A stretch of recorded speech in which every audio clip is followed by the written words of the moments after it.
Chap's got Richard. Richard, you come on our radar because you're going to be doing a community camp, wild campy thing, isn't it?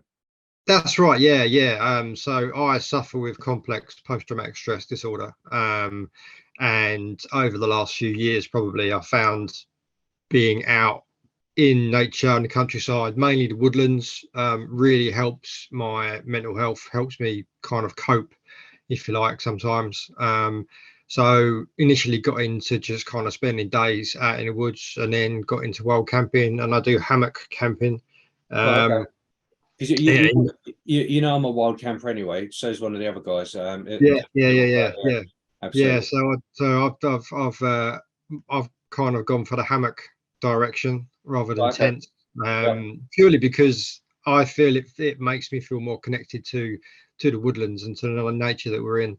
Yeah. So that's kind of, and then from there I just kind of started posting stuff on my Instagram page, getting quite good responses, and a few other charities and other organizations contacted me, which I'm members of now, and just built up from there. And then kind of a couple of guys reached out to me. I made a Facebook group up a little while just before Christmas, with the idea of anybody who has any mental health issues, be it from just a low bit of anxiety or depression to high end kind of PTSD or whatever, somewhere safe place where they can get together and say, right, I'm not feeling great today. Anybody up for a walk? Anybody up for going out for a coffee or whatever? And organising bigger kind of groups to go out and just have a walk and a talk, really. And then I kind of come across the idea of, well, what about if we incorporate a kind of camp day or wild camping experience overnight or whatever, put that out there, and the response was amazing, was fantastic. So I thought, right, well, let's do that. So I managed to source a 5-acre woodland in the area where I live, owned by a gentleman who's very, very kindly, ex-veteran, ex-Royal Signals, very kindly said that we can use the woodland for community camping. So yeah, the idea behind it is just to get people out in the fresh air, out in the woodlands, camping out or just around a campfire, and they can either just listen, or they can chat about how they're feeling or whatever they want to do. There's going to be no judgment, no kind of bias or anything. Mate, I think it's a brilliant. I think it's a brilliant thing to do. I really do. But we've said since day one of MANUP, is sometimes probably more with men, just through my perspective. Yeah. When life's gone a little bit shitty or whatever else, we tend to shut down, shut ourselves away, and sometimes we have to go, do you know what? Get off your ass. And it's hard to do sometimes. It's really hard. I've been there. It's the extreme part. I've spent like 2, 3, 4, 5 days in bed before. Just shut out the world. So I'm a massive campaigner, obviously, just to protect the charity before some legal bod whinges, probably the Dartmoor guy. Please get the landowner's permission before you go wild camping. There you go, job absolutely done. Absolutely. Yeah. You've got to do that. And you've got to respect the land that you're on, and you've got to leave no trace. Yeah, no, absolutely. You know, that's the main ethos about it, really, is and that's what it is, getting back to nature, and it's scientifically proven facts that being out within nature, especially within woodlands, releases and increases serotonin, dopamine within the brain, which are the happy chemicals, and they dampen down anxieties and depressions and things like that. They reduce heart rate, they reduce blood pressure problems, they can increase the white blood cells and some specific killer blood cells for like cancerous things and things like that. So there's massive benefits to being out in woodland. Can I just say you're actually medically trained as well, aren't you? Yeah, sorry, yeah. That's thing, because there's thing when you do stuff for a charity, sometimes you just have to like cover your ass. It drives me nuts. It really does. No. So I was in the London Ambulance Service for 20 years, frontline, and that's where I got my complex PTSD from. So that's and for us, I guess from that, I have to kind of dig down and know about stuff and know how stuff works and things like that. And I've had to dig down, do a lot of reading and research about PTSD and complex PTSD and the EMDR that I'm currently having therapy on. So I know how it works, and I know kind of the witchcraft that goes on with EMDR. Yeah. So it sounds like you spend time to learn about yourself and your. And it kind of, in a way, it helps you to accept how you're feeling, why you're feeling the way you are, why you're getting the triggers that you're getting, and things like that. And it doesn't take the initial kind of panic and anxiety away, but you can rationalize it a bit easier, and that helps. Yeah. So how do you control your own triggers? Because the reason I say, because if you're a paramedic, I don't even want to imagine the shit that you've seen. Yeah. To be honest with you, but we see accidents all the time. How do you avoid? So my triggers are based in children, babies. Okay. That was that's my main sources, as well as me attending an old school friend who sadly died in front of me. So my triggers are kind of kids screaming and crying in pain, and the look on their face of helplessness, if that makes sense. No, it does. Like when they hurt themselves. Loud noises, lots of loud things going on at the same time. So if you're in the living room, the telly's on, my little boy's playing, my wife's talking to my mum, there's lots of noise going on. I just cannot handle that, so I just have to take myself away from it. Yeah, okay. And occasionally I get triggered by sirens, and also hearing the air ambulance helicopter. It's got a very distinct sound. When you've been in the job that long, you can hear it from miles away where no one else can. So that on occasion will trigger me as well. And depending on where I am, kind of really depends on how I react to it, I suppose. And what sort of frame of mind I'm in at the same time as well. So if I'm working, or if I'm out and about, or if I'm at home and it's all noisy, I just have to try and take myself away from whatever is causing it. Stick my earphones in. I play a lot of music when I'm out. Music's very good for mental health anyway, because it stimulates the other part of the brain that doesn't deal with all the depression stuff, and then that throws chemicals across to the other side of the brain, which deals with the depression and stuff like that, and releases the serotonin, the dopamine, and the happy chemicals to help with the depressive feeling. That's why when you listen to uplifting music, it makes you happy. So yeah. Well, I think I don't know what to ask on that, really. That's so detailed. I literally, like, my work here is done, really. So can I ask them, because obviously it sounds like if you're in a built-up area. No, I mean, I live out in the country. No, I think that's what I was going to say, because everything else, I'm like, okay, maybe you just kind of get used to those triggers and ambulance comes out. But say, for example, if you're like at Grinslow Clough in Edale, which is one of the highest part, Edale Peak districts. You're on your Todd and you can hear an air ambulance coming up, which sadly is quite popular up there. How do you deal with that?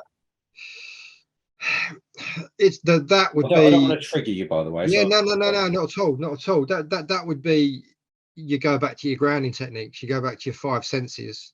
You go back to what you can see, what you can hear, what you can feel, what you can smell, what you can taste, and what's around you, and if need be, have something with you that you can fiddle with, and then that, when you're fiddling with that thing, you're thinking, right, what does this feel like? Is it rough? Is it smooth? Is it round? And it takes your mind away from the trigger. That's funny enough, what you probably can't see is doing it. That's that. So like fidget spinners. There's a veterans association that do a little pebble, a little coloured pebble. Just anything that, I mean, I've got like a wrist, like a bracelet, and sometimes I just fiddle with that, and it's got different textures on it. So yeah, that would be one coping mechanism, especially for somewhere like that, definitely. Well, that's the key, though, isn't it? It's finding what works for you.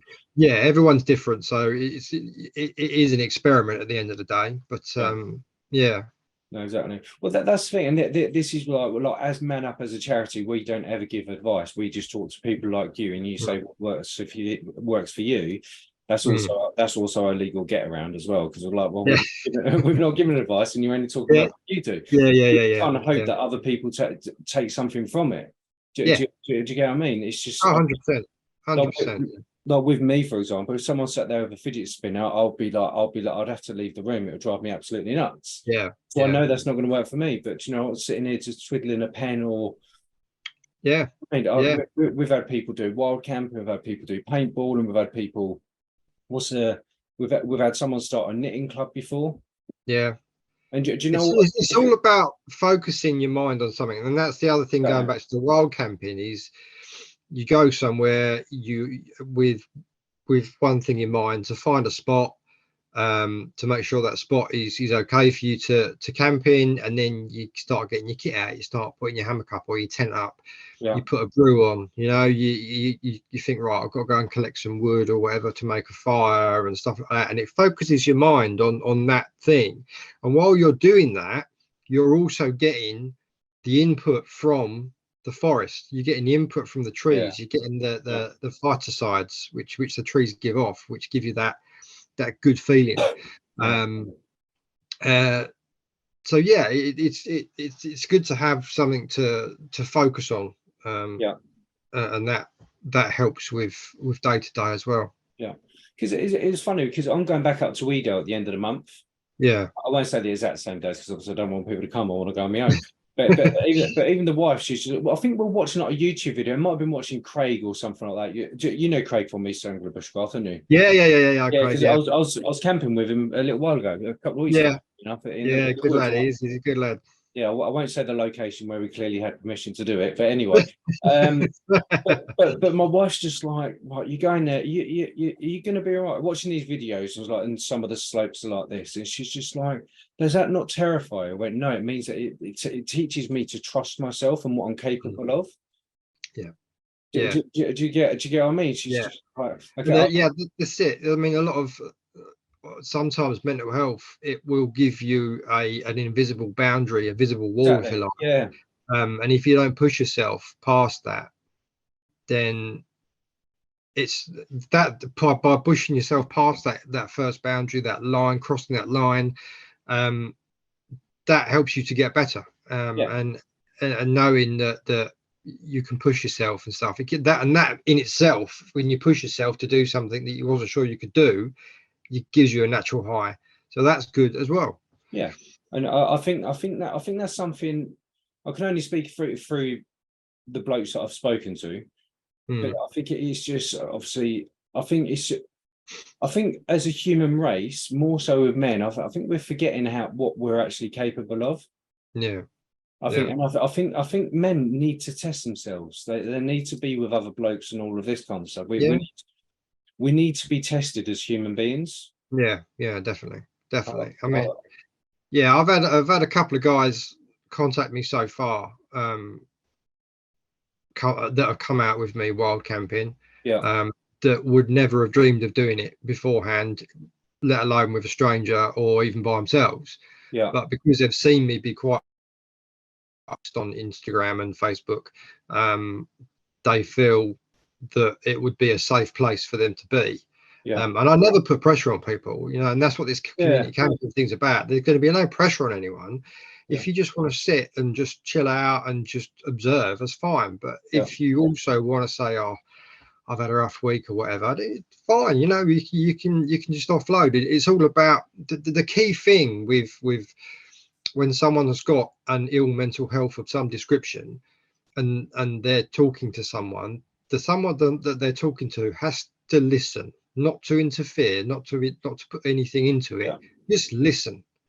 Just listen to what they've got to say, and then when they've finished, then kind of maybe offer up some advice or whatever, what you think or whatever. But that's the best thing that you can do, really, and that's what these community camps are all about. You know, it's just about people knowing that they've got a safe place. It is majority going to be for men, but Yeah. women are going to be coming as well, because we all suffer. And that's the thing, and I would say, and this is something we're quite vocal about. Let me start rephrase that. Every now and again, we get a lot of females who contact the page. Sadly, at the moment, it's because they've lost somebody, but something a bit triggering even for me at the minute. So I'm not going to bring that one up, but it's just.